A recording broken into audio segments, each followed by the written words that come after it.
So I don't know what you can hear, but this is a road crossing, crossing 220 down near Roanoke. I came out of the woods, probably. I came out of the woods across the street last evening, and Mrs. Grayson picked me up over here at the BP station after I had a cold Gatorade. So this morning I'm heading back into the woods. Here you can see the white blazes. And today I cross under 81 and get back to the Blue Ridge Mountains ultimately. So I'll show you my 81 crossing, but this is day 29 in gray sun. Shaven gray sun, showered gray sun, and well-fed gray sun. Last night at Cracker Barrel I must have consumed 2,600 calories. I found the things on the menu with the most calories and ate them. So I should be tanked up and loaded, and then at the hotel I had a big breakfast. So I'm ready to get rolling. I'm carrying 5 days of food, which is heavy, and 2 liters of water, but it'll get me through this day. Today's plan is about 8.5 miles. So I'm going a little lighter today from a 15-miler yesterday. So this is Gray Sun. I'll keep taking you with me. So this morning I want you to hear the sounds of peace and tranquility I'm hiking with today. This is the Appalachian Trail, but I don't guess I'm 50 yards from 81 hiking parallel to it right now.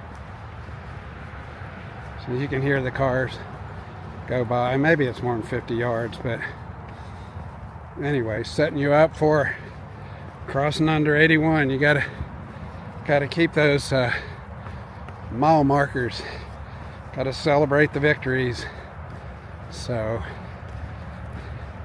this is the start of my day. Got a little bit of a late start from the hotel. Wanted to spend more time with Mrs. Grayson.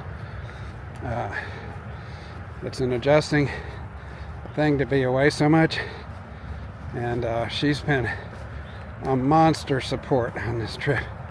In fact, without her support, it would be easy to throw in the towel. If she was telling, come home, come home, come home, I probably would. Each day has its challenge. Today's challenge is to get back in the trail mindset after sleeping in a real bed.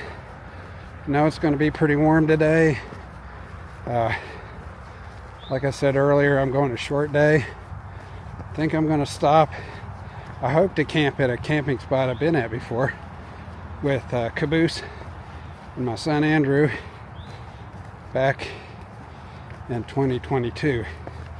But that precipitates, you guessed it, a climb up over a mountain and down to water. So that's what's in my day.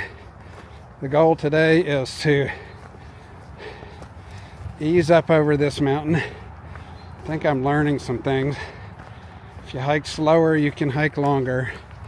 And ultimately, the people that hike longer hike farther. So, this isn't a race. I'm not trying to beat anybody. I'm just trying to get where I'm going with enough time to set up camp. And I have plenty of time. I usually hike in the neighborhood of 2 miles an hour on a climb. It might be 1.5 miles an hour or 1 mile an hour.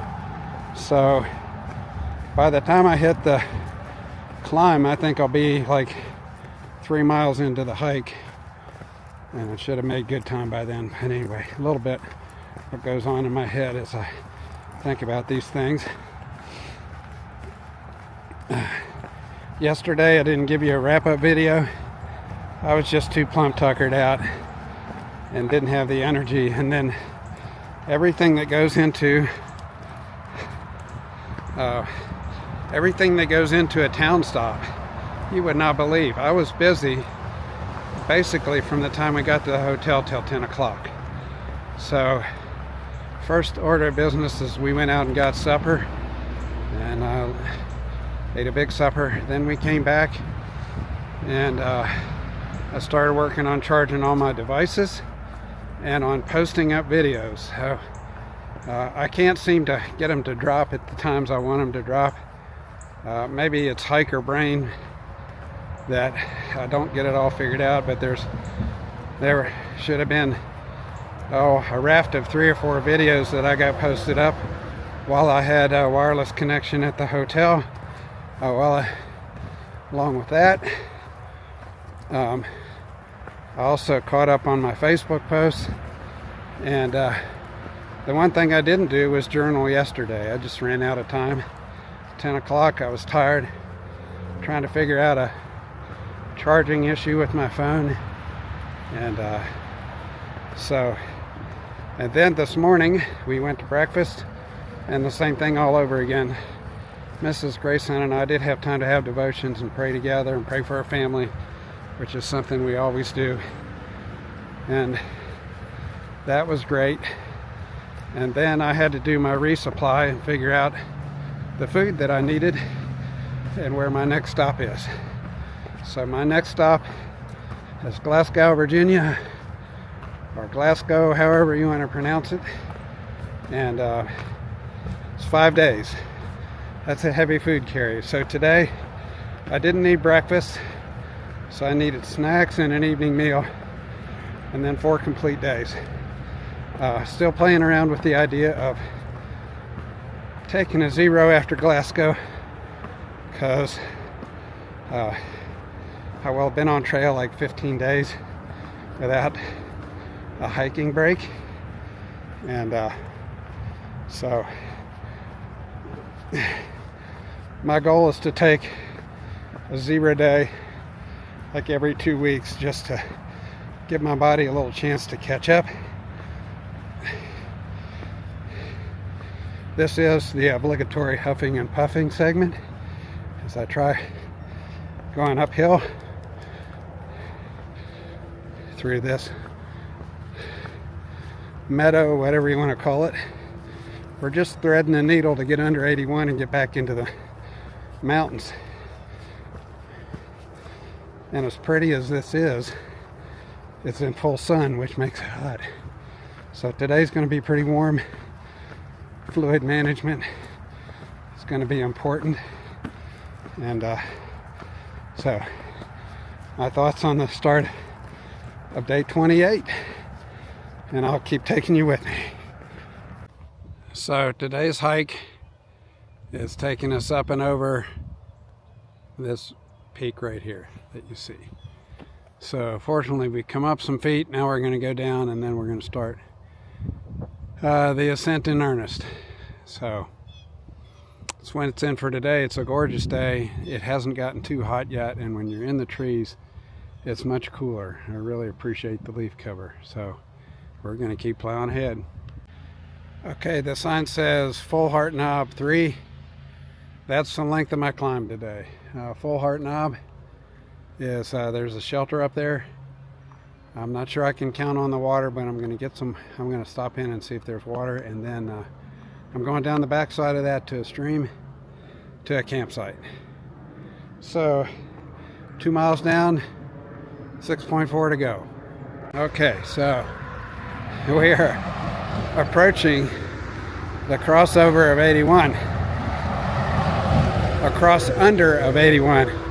You can see how close you actually go to the roadway here. It's just a little bit crazy. So what we're going to do, and Glenn, this might help answer your question a little bit too, but what we're going to do, we're going to follow the trail here down, and then we're going to follow the white blazes. There's a little bit of coating in the white blazes. I don't know if you can see the one. I'll show it to you a little closer up. But whenever you see 2 blazes on top of each other, it means the trail is going to turn. So notice the blaze on the post here, and then for the people coming the other way, you notice the blaze on the the double blaze on the post, which means it would turn uphill. So for me, there's another blaze up here on the column of the bridge. So we keep walking. Although I don't like walking with my back to traffic. It's just what. And then we come to the other bridge up here, and when you get closer, you'll see there'll be another white blaze. And then we should have some marker going into the woods back in, I think. Then I think we cross up over another hump, and then we cross over Route 11. So this is 653, I think, Little Podunk Road.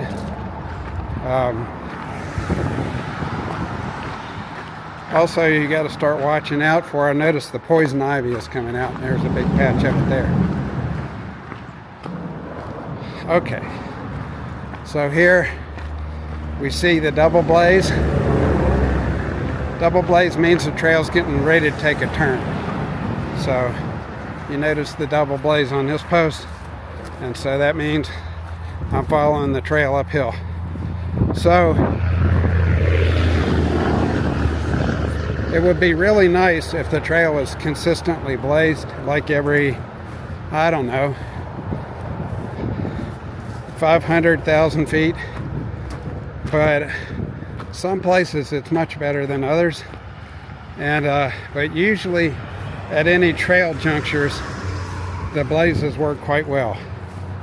I had a moment of confusion yesterday when I got a double blaze and couldn't tell where the trail goes.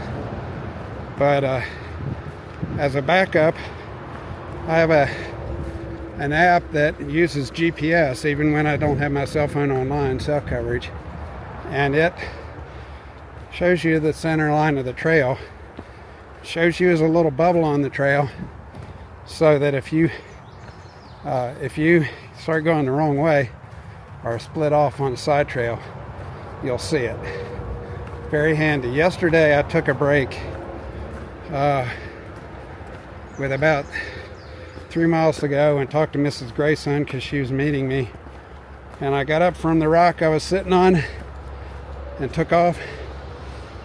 I'd been hiking beside the Lynchburg Reservoir, and it had been on my right, and I hadn't hiked very far, and I noticed the Lynchburg Reservoir was on my left, and I thought, that's weird, I didn't go up over the ridge.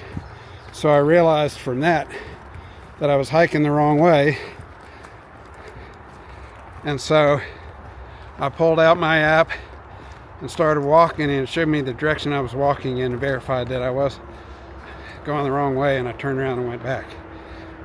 Fortunately, I probably only hiked, I don't know, a couple hundred feet the wrong direction. Anybody that's hiked the trail will hike on it the wrong direction.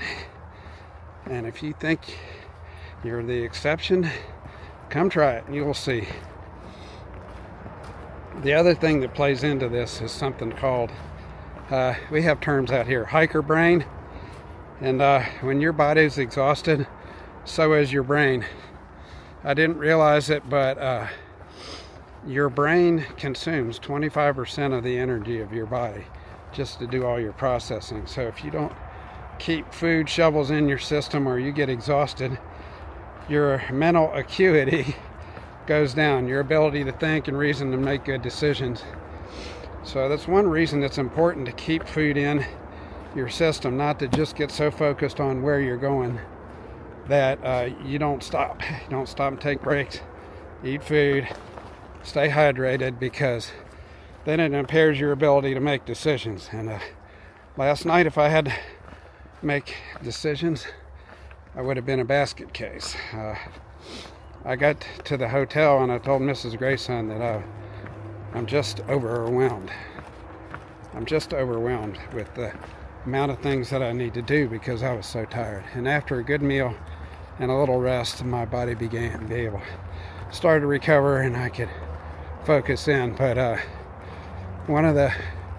know this is getting to be a long rant, but one of the things that people don't realize about hiking the trail is the logistics of hiking the trail, and the things that, like, I'm restocking for food, so I have to know how many days out my next food availability is. So I have to look on the map and tentatively plan out my next 5 days and where I'm going to camp. and that could be subject to change depending on how you feel. So you don't want to run out of food, but food is heavy and you don't want to carry too much food. So today I'm carrying almost 5 days of food, with a rule of thumb being about 2 pounds of food a day. So that's an extra. Well, I actually had 3 days food in my pack yesterday because I didn't plan well. Well, actually I did plan well, but I had some uncertainties with when my next resupply would be, so I carried some extra food, and then I got a resupply on time. I already had an extra days of food, and then added 4 days and hiked 3 days. I thought I might be hiking. It's a long story. So all the logistics of that, and even making these videos, I've got to keep my camera charged. I've got to keep my phone charged. I've got to find places where I can upload videos. I've got to charge my GPS tracking device, which is a lifesaver. I can communicate with Mrs. Grayson anywhere with my Garmin Messenger. I can send her a text message whenever it's on. So that's our link together when I don't have cell coverage. But I got to keep that charged. I love using my smartwatch. It kind of gives me a progress report, and it'll tell me. I've got a little thing that tells me the laps every mile. It tells me when I've clicked off a mile. It also tells me every 500 feet of elevation gain and every 500 feet of elevation loss. So that watch, when I'm hiking longer days, the charge lasts 2 days. So just all these things.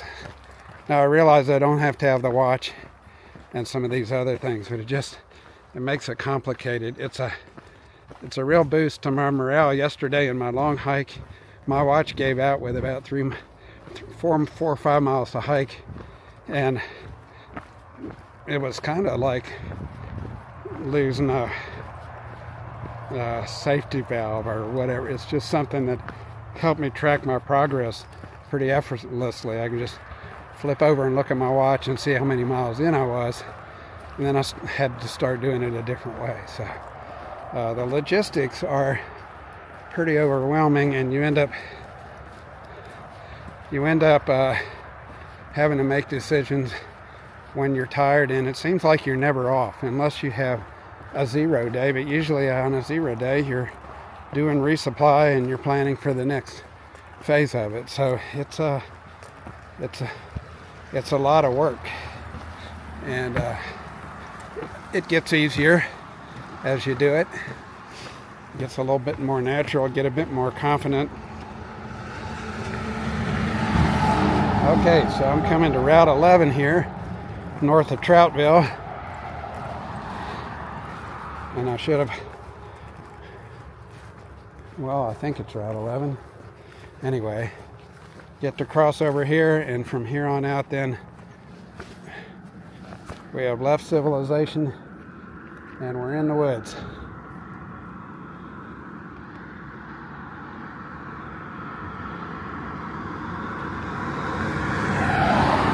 I'm a bit offended they don't have any pedestrian crossing marker here across this 4-lane highway. Anyway, so Appalachian Trail, National Scenic Trail. And then, just to add a little bit more fun, we cross the railroad tracks up here after a steep climb. But anyway, that's enough rambling. I'm taking you along with me.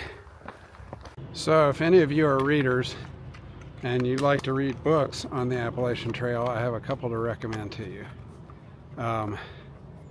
The one, I think they're both available in Rockingham County Public Library. I don't know about other libraries, but the first one is called Grandma Gatewood's Walk, and I don't know who the author is, but it's sort of an iconic book about the trail, about the first woman who hiked the Appalachian Trail, hiked it at age, I believe she was 67 when she did it. Anyway, you'll have to read it. Linda's read that. It's a book that I have.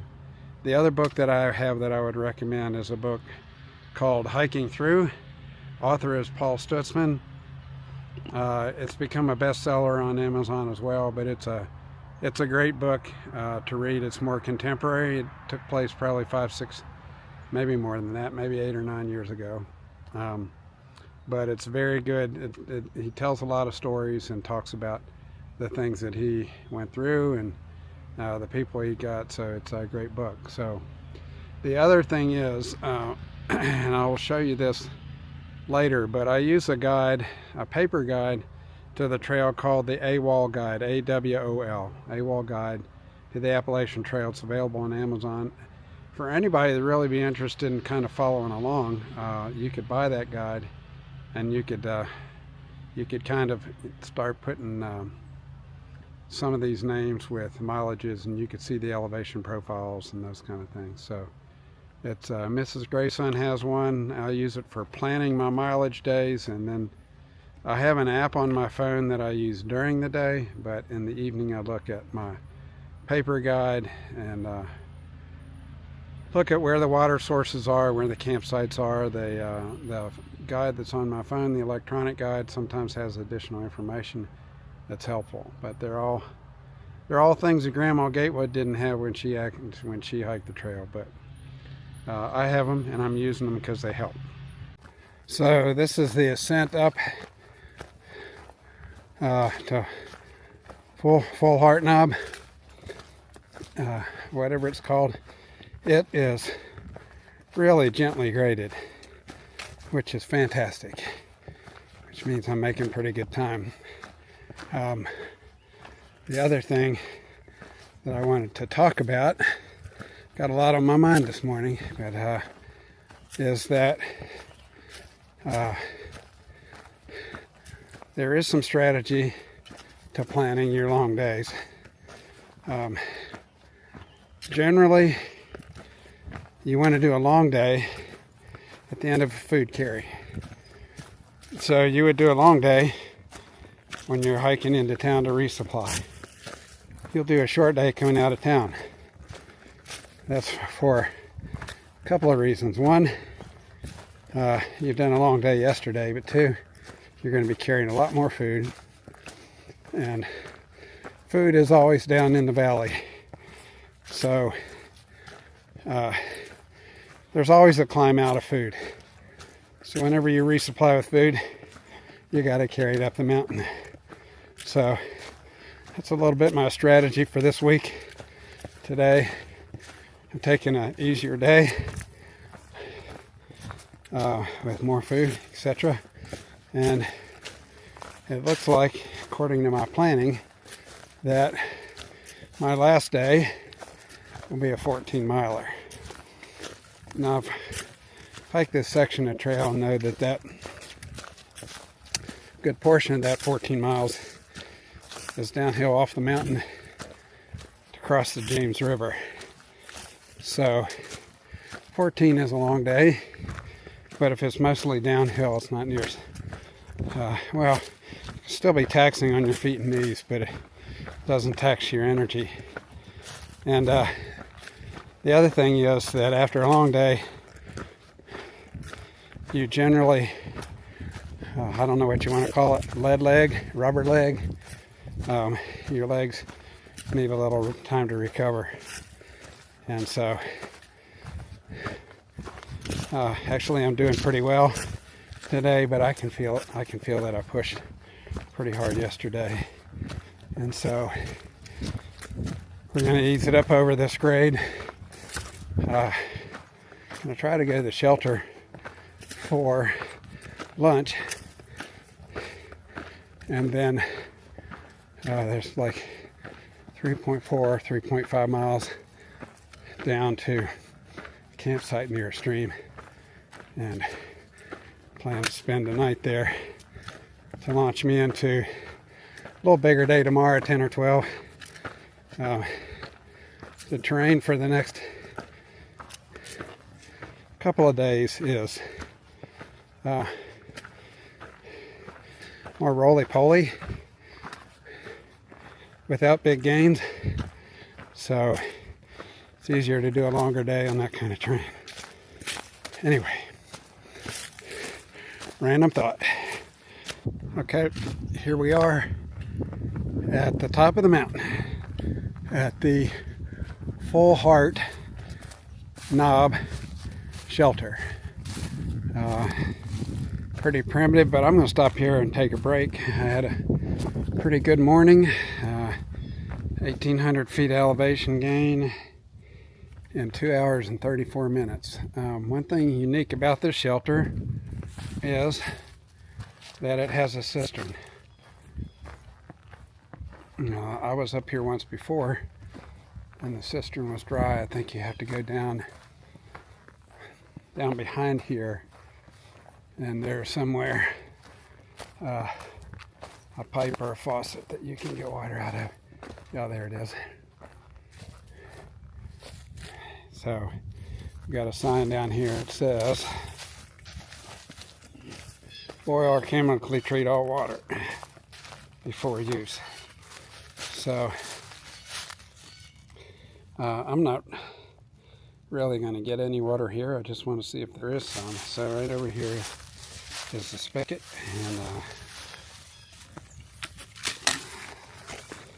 let's see if we can get any action out of this baby.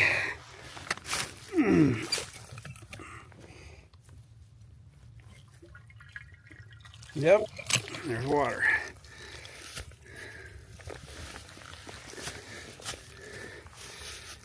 Anyway, a lot of jittery video there, but this is the majority of our day. My day today is making this climb. I didn't know how I'd feel after a hard day yesterday, and I did pretty well. I guess I have to conclude that my trail legs are coming in. And there's a really pretty view, but it's all obscured by leaves and trees, especially on video, but we're up here, pretty high up here on top of this knob. I was here before, and we met a guy who was kind of stuck back in here behind in the shelter, not stuck, but squirreled away in behind the shelter, and he was acting a little strange. We asked him if there was water, and he said no, and asked if he was a thru hiker, and he said yes, and then we asked him when he started, and he said he didn't know, he didn't remember, and just kind of creeped us out, so we moved on. Kind of a telltale question. I think I've said this before. If you ask a thru hiker when they started, they know. If they don't know, something goofy is going on. Anyway, we moved on down the trail and camped about where I think I'm camping tonight, about 3 more miles. And we got up and left in the morning. There had been a couple other hikers that camped with us that night, and they slept in longer than we did. And this guy showed up at their campsite and said they really weirded them out too, and so they took off real quick. But as far as I know, nothing really happened. The shelter is far enough up that this is not a place where homeless people come to live. I mean, it's a 6 mile, pretty good 6 mile hike up here to this shelter. So it could be the guy was hiking, maybe he was just high or something like that. Maybe been smoking a little of that wacky weed, I don't know, but brings back interesting memories. Feels really good to have the majority of my day out of the way. I was really concerned with a heavy pack today and a hard day yesterday. It just goes to show you that not all your fears come true. I realized this morning, I told Mrs. Grayson that I had that feeling in my stomach that I was being anxious about the day. And we just stopped and prayed about it, and we know that this is a God-ordained thing for me to be here on the trail. And so he's taking us every step of the way. So I'm going to take a load off, get my pack off here, lay out my little resting mat. I'm going to eat food, drink, and take a nap. And then I'm going to head on for the rest of my day. Okay, just took a lunch break, a long one. I didn't get a nap, but I did lay down, take a load off. A fellow hiker showed up. We had a great conversation. And he may be camping with me tonight where I'm going to camp. I got about probably 2 hours of hiking, 3.6 miles, mostly downhill, but it does say in my app that 327 feet of ascent, which is non-trivial. 50 feet would be trivial, but 327 feet is non-trivial. But we're going to try to go there and make camp together. He's out doing a section hike. He hiked the whole thing in sections, and he said, now I'm just out here for fun, and he wanted to ease into it, and this section is a gentler section to do, so he's out here for a number of days. I'm not sure how long. And so he told me a story that the reason he's taking it easy is that a year ago he was a matched kidney donor for his daughter, and so he has to take things easy and not overdo. And I asked him how that went, and he said it's just transformed her life. So it's very cool. You meet some really cool people out here. So we're going to hit on this 3.6 miles and pitch camp, and I feel a little bit like a slacker only doing 9 miles today, but it's the way these things set up. I think that's what we need to do, and then I'll do a couple of 10s and I think a 14. So it all falls into place. So I'm feeling refreshed from a little break and some fluids and some snacks, and I'm going to keep on heading down the trail. It's a wonderful day. It's starting to get pretty warm. That's why I like hiking climbs in the morning. I like hiking in the morning because it's cooler. I think it started off at like 62 degrees and it's going to end up today maybe 84, 80, 79. So it's better do all your exerting when it's cooler. All right, Grayson out here.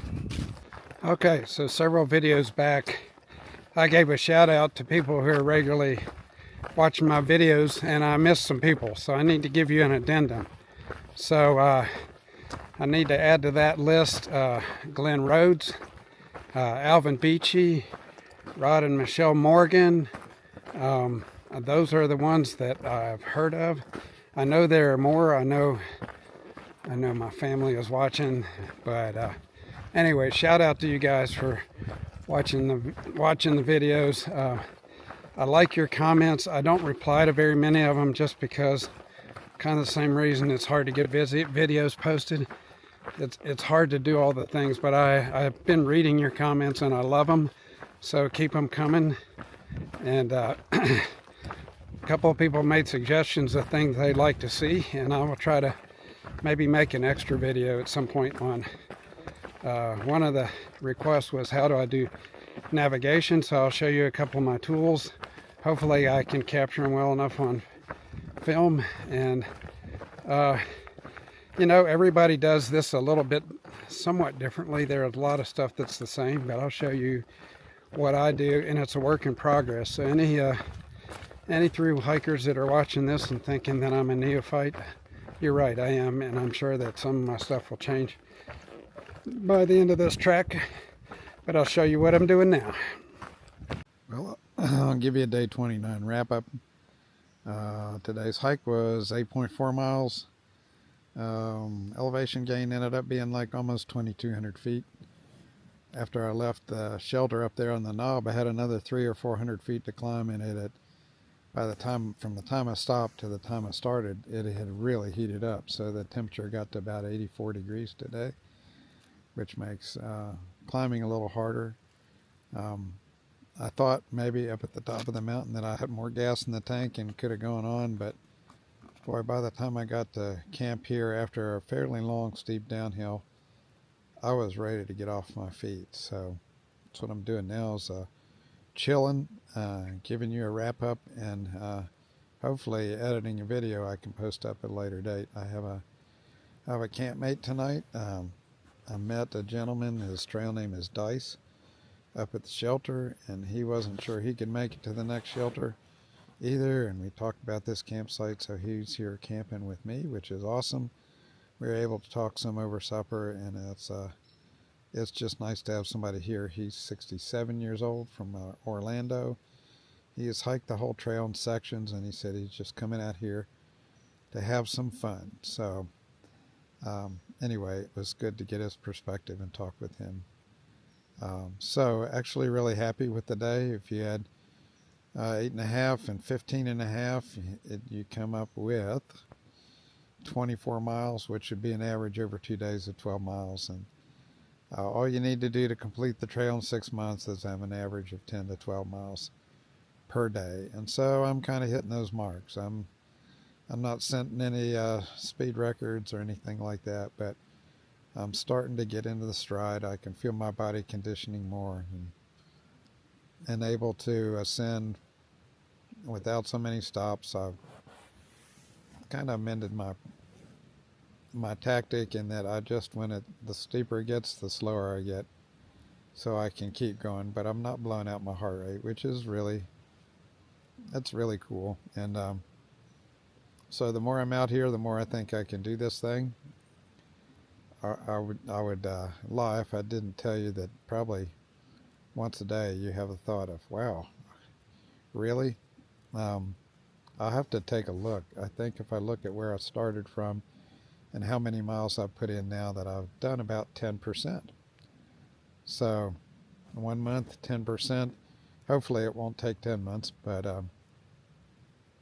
we're knocking it out at a piece at a time and getting more comfortable with it.